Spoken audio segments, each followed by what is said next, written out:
एक बार फिर से साबित हो गया है कि अरविंद केजरीवाल जी जैसा सच्चा, ईमानदार, देशभक्त, कट्टर ईमानदार नेता इस देश में नहीं है। जिनको गिरफ्तार करने के लिए भारतीय जनता पार्टी ने हजारों तरह की कुचक्र रचे, हजारों तरह की साजिशें रची।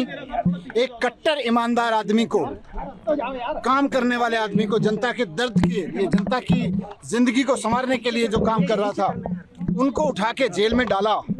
इससे बड़ा पाप लोकतंत्र के इतिहास में नहीं हुआ। आज ऑनरेबल सुप्रीम कोर्ट को हम नमन करते हैं, उनको सलाम करते हैं, उनका धन्यवाद करते हैं। हम इस देश के संविधान का धन्यवाद करते हैं, बाबा साहब का धन्यवाद करते हैं, जिनके बदौलत आज सच्चाई की जीत हुई है। और ये खाली सच्चाई की जीत की बात नहीं है, झूठ भी एक्सपोज हुआ है। जिस तरह से आज ऑनरेबल सुप्रीम कोर्ट में ऑब्जर्वेशन दी गई, कहा गया कि केजरीवाल जी को ईडी की रिहाई से रोकने के लिए सीबीआई का पूरा गिरफ्तारी का मामला रचा गया। हम बार बार कह रहे थे, सिंघवी साहब ने, हमारे जो सीनियर एडवोकेट थे, उन्होंने ऑनरेबल कोर्ट के सामने बार बार ये शब्द दोहराया कि ये इंश्योरेंस अरेस्ट था, ये किसी गलत काम के लिए अरेस्ट नहीं किया गया था, कोई करप्शन के लिए अरेस्ट नहीं किया गया था। भारतीय जनता पार्टी चुनाव में नहीं जीत पाती, पार्टी को नहीं तोड़ पाती, तो एक इंश्योरेंस अरेस्ट किया गया कि इस आदमी को जेल में डाल दो तो इनकी पार्टी टूट जाएगी, इनकी सरकारें ध्वस्त हो जाएंगी।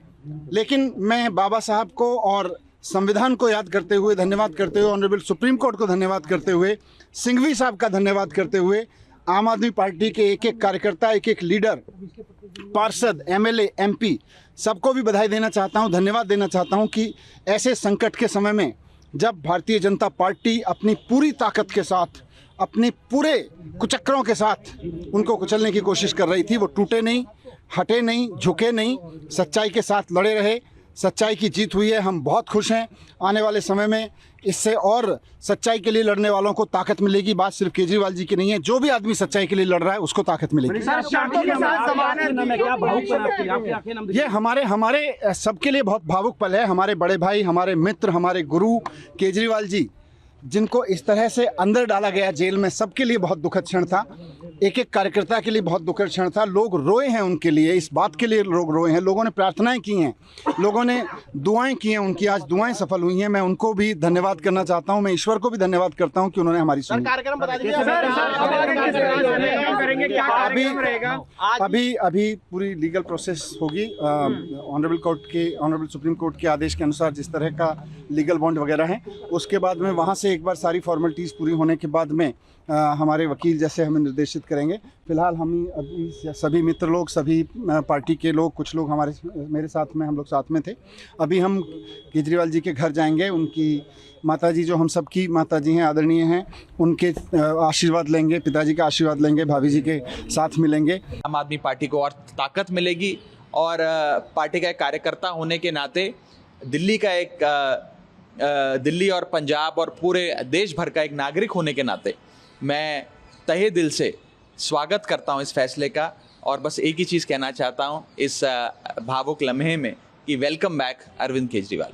लेकिन जमानत जो मिली है कुछ शर्तों के साथ मिली है और बीजेपी लगातार आरोप लगाती रही है, खासकर अरविंद केजरीवाल को लेकर कि भ्रष्टाचार में लिप्त है।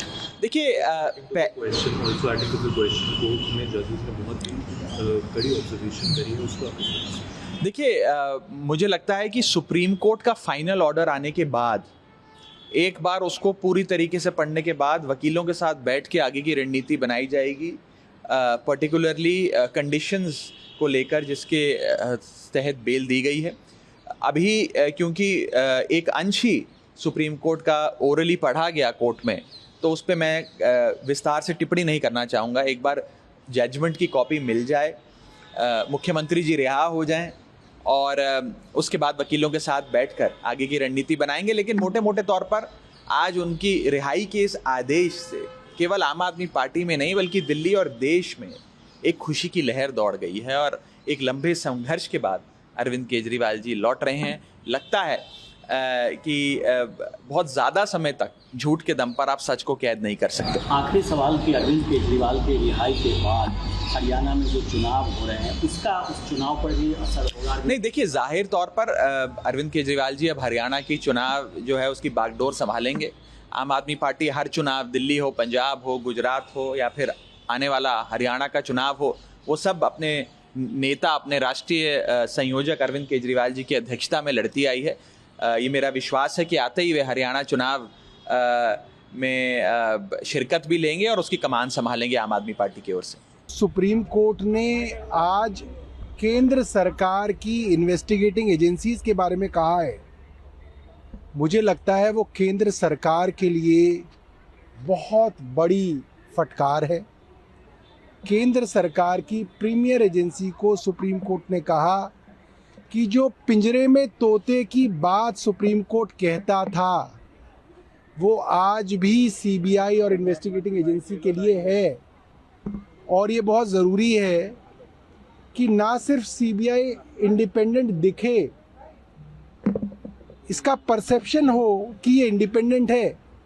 यानी कि कोर्ट ने कहा कि जिस बदमाशी से, छल कपट से सीबीआई ने देखा कि क्योंकि अरविंद केजरीवाल जी को बेल निचली अदालत ने दे दी, रेगुलर बेल दे दी,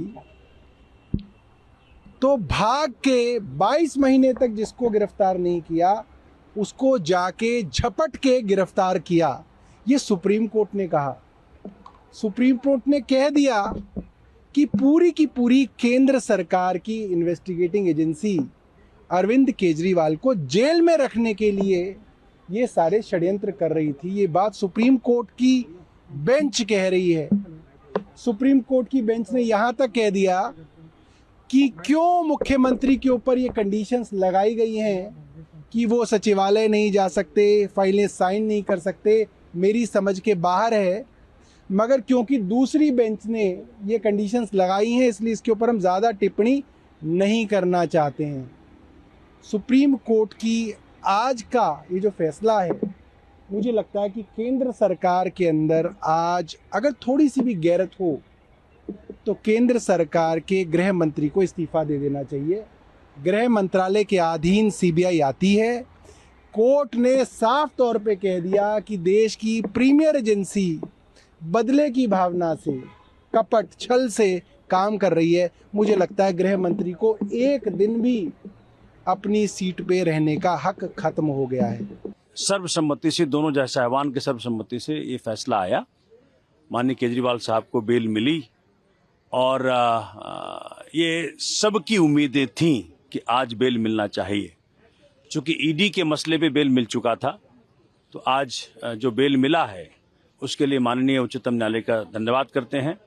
पूरे भारतवर्ष में हर व्यक्ति उनका धन्यवाद करता है जिन्हें केजरीवाल जी की ईमानदार राजनीति से बहुत फायदा मिला है। तो आप खुल के कर सकते हैं ना कि पॉलिटिकली मोटिवेटेड ये तमाम केस के कविता, संजय सिंह, लंबी फेरिस्त अरविंद केजरीवाल। हमने तो बात बहुत पहले कह दी थी कि आप देखें ना, किस इनफैक्ट जज साहिबान ने अपने ऑर्डर्स में जो पीछे अगर आप देखें तो खुल्लम खुल्ला कहा है किस प्रकार का एविडेंस है ये कि आप 4 व्यक्तियों में 2 व्यक्ति को जो एक्यूज्ड है उसको अप्रूवर करार दे दो और उसके स्टेटमेंट पे आप अरेस्ट कर लो, वो भी सिटिंग चीफ मिनिस्टर को, डिप्टी चीफ मिनिस्टर को, मेंबर ऑफ पार्लियामेंट को। कर क्या रहे हैं आप? तो मुझे लग रहा है कि आज जो फैसला आया है, अब भारत की जनता के कोर्ट में दूसरा फैसला बहुत जल्दी आएगा। हरियाणा का भी आएगा, जम्मू कश्मीर का भी आएगा, महाराष्ट्र का भी आएगा, झारखंड का भी, दिल्ली का भी आएगा, सबका आएगा। तो भाजपा की सारी कोशिशें कि केजरीवाल जी प्रचार के लिए उपलब्ध ना हो पाए, ये सब नाकाम साबित हुई, फिसड्डी साबित हुई। भगवान के घर में देर है, अंधेर नहीं है। कि हरियाणा जाएंगे अरविंद केजरीवाल तो अपोजिशन को बेनिफिट होगा अरविंद केजरीवाल को वहां पहुंचने से। केजरीवाल जी के आने से सब तरफ डेमोक्रेसी मजबूत होगी। Zee News.